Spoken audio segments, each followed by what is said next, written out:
Gjatë verës organizohen koncerte, festa dhe aktivitete ndryshme, si duhet të veprojë një musliman. Shika, aktivitetet ose koncertet ose festat të ndryshme aktivitetet të ndryshme si organizohen për evenimente të ndryshme, çdo aktivitet duhet mu vlerësue sipas përmbajtjes së tij. Nëse aty në këto aktivitete ka mëkate, immoralitet, alkool, apo gjëra që bijnë ndesh me besimin tonë, ne duhet të largohemi dhe mos bëhemi pjesë, sepse aty ndodhin shpesh rrahje, vrasje, probleme, zënka. Zoti nuk ja ka ndaluar njeriu të gëzimin, mu gëzu, nuk është ndalueshme mu gëzu, po udhëzon drejt asaj që është e pastër dhe e dobishme. Se vetë pejgamberi selam ka prerë ndonjë kurban, ka bën ndonjë gosti, ndonjë drek, kanë qesh me të afërmit, me familjarët e vet, kanë bën një drek familjare, një gëzim. Por jo, siç e thamë edhe më herët, me përzije arktimin nga devijimi dhe degenerimi dhe nga dalja e jashtë kornizave të etikës së sjelljes së njerëzit. Se pastaj bësh mëzi se shtaza, sepse edhe shtaza ka një limit, ka instiktin, shtaza ka instiktin, njeriu ka mendjen, po edhe instikti i shtazës nuk i bën të veprime çka i bën njeriu kur e humbet mendjen, sepse khamr إنما الخمر والميسر والأنساب والأزلام رجس من أعمال الشياطين فاجتنبوه لعلكم تفلحون. Thot Zoti në Kur'an, alkooli e deh mendjen, e turbullon. Folti sa dush aty, ja, alkooli është kështu. Po alkooli ta deh mendjen, momentin që mendja jote nuk funksionon, truri është blockout. Ti nuk e din se ka i ka shkon.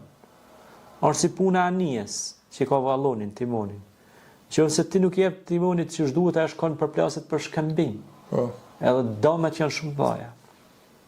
Andaj njeriu i pa aksidentet më të shumta automobilistike, vrasjet, problemet që ndodhin më shumë ndodhin në efektin e alkoolit, ose drogës, ose dëndeve narkotike. Që atë janë shkatruese, degeneruese për rinin e sotme. Shpesh kena fol për këto tema, do të flasim edhe kur nuk do të ndalemi të fol për këto, sepse përmes këtij kanali ne i japim edhe një mesazh gjitha organeve të sigurisë që të parandalojnë problemet që vijnë nga lëndët narkotike, nga lëndët tehse. Le të dalin pak edhe t'ja hedhim një shikim rrugëve në mesnat të rit tanë të alkoolizuar në përqyshet e rrugëve. Kjo është turp për ne, edhe është thirrje për ne që të punojmë sa më shumë, që t'i afrojmë të rit në librari, në biblioteka, në vende ku të edukohen. Kjo është. Faleminderit hoxh për përgjigjen, vazhdojmë me pyetjen e radhës.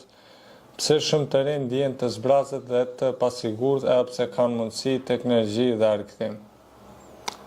Siç e tham, pra zbrazësia krijohet për shkak se nuk janë të kënaqur me ato çka e posedojnë. Pra, kanë libra më shumë se kur sot ka libra më shumë se kur, nuk lexojnë. Kanë kushte shumë të mira, kanë vetura të mira, nuk priton një herë me 10 veturë me shku në një fshat, në një xhami, me vizitu për çef. Me thonë, po shkoj në një fshat, ta shoh si duket ajo xhami e bukur, shkoj të lutem Zotit, o Zot, falem mu prindtë mi. E shef një therr në një fshat atje, nuk i marrin iniciativë të rritë sot, kanë kirret mira, kushtet e mira, me hyp në kerr, me shku, pe i pastrojmë që të fshat, pe bëjmë një aktivitet vullnetar, pe bëjmë për çef, duket fshati më bukur, më pastër, ose një rrugë, punë vullnetare. Ose kanë mlu therrat varrezat e fshatit ose të qytetit, nuk shkojnë me pastru, me thonë ti hekim ato therra aty.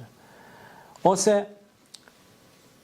nuk e marrin një iniciativë të mbledhin disa funde si të ri, të çojnë disa laptop ose kompjuter në një shkollë fshati që nuk kanë laborator teknologjik të IT-s.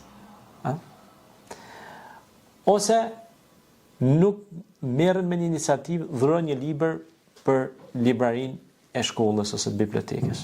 Ne për shembull kemi çuar në disa shkolla libra dhurat, që fëmijët tonë të lexojnë më shumë të mos ikin pe leximit.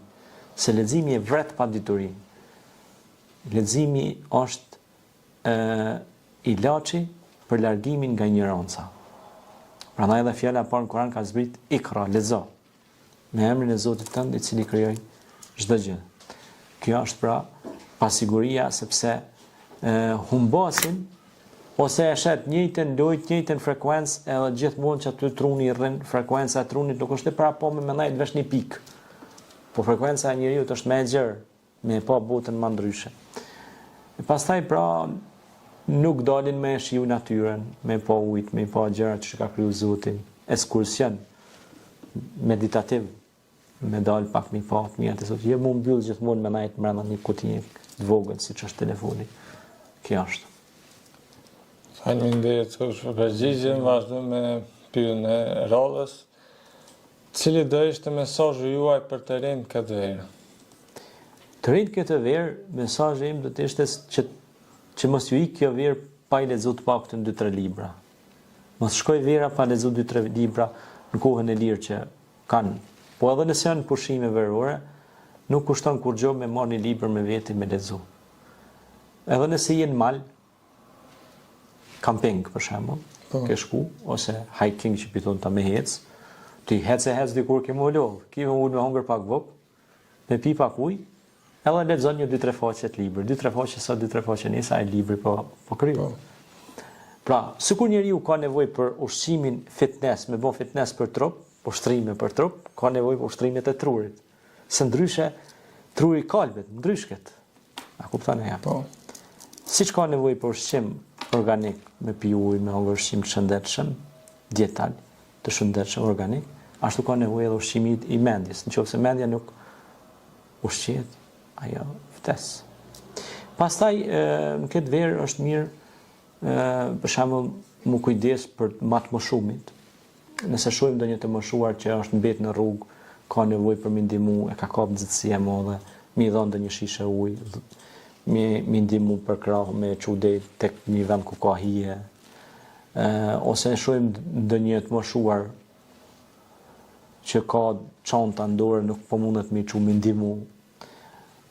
Më mundu pra me bën vepra humane sa më shumë këtë verë, mi ndihmu prindërve, ata që si kanë prindërit mu lutë më shumë për ta, me nda ku për ide dhe projekte të reja, për të mirën e juaj dhe njerëzve që ju rrethojnë, po edhe të njerëzimit dhe komunitetit në tërësi. Prandaj, edhe Allahu ka thonë Kur'an, pra Allahu urdhënon në bamirësi, në bërjen e veprave të mira dhe ndalon në armiqësi. Nëse këtë verë ke pas ndonjë zënk me ndonjë të afërm ose të largëm, mundohu t'i pajtosh dhe t'i afrosh njerëzit me Zoti, sepse kjo është më e mira që të pajtosh dhe të bësh pra afërsi. Allahu thot në Kur'an: "Wa'tasimu bihablillahi jami'an wa la tafarraqu", mos u përçani me Zoti, po afroni, pa shkoni në punë të mira e ndaloni nga punë e këqija.